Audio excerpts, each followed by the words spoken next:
प्रभाग क्रमांक 9 मधून सोनाली राहुल धात्रक यांचा उमेदवारी अर्ज दाखल।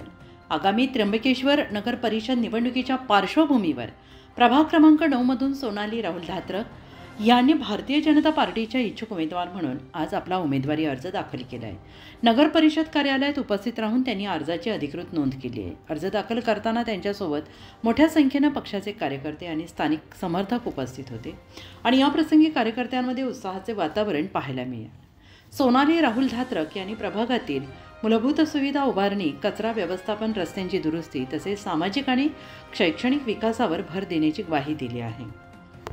सध्या त्र्यंबकेश्वर नगर परिषदेच्या निवडणुकीमध्ये अर्ज दाखल करण्याची प्रक्रिया सुरू असून प्रभाग क्रमांक 9 मध्ये निवडणूक चुरशीची होणार याची शाश्वती आणि शक्यता वाढलेली आहे। सोनाली राहुल धात्रक यांच्या उमेदवारीमुळे या प्रभागात पक्षांतर्गत स्पर्धा वाढण्याची चिन्हे दिसत आहेत। नमस्कार, मी सोनाली राहुल धात्रक प्रभाग क्रमांक 9 मधनं उमेदवारी अर्ज दाखल केलेला आहे आणि माझं भारतीय जनता पक्ष याकडून मी उमेदवारीसाठी इच्छुक आहे। तरी सुद्धा आपण सर्वांनी मला साथ द्यावी ही माझी सर्व जनतेला आव्हान आहे। उत्तर महाराष्ट्र न्यूज नेटवर्कसाठी रामदास शी, त्र्यंबकेश्वर।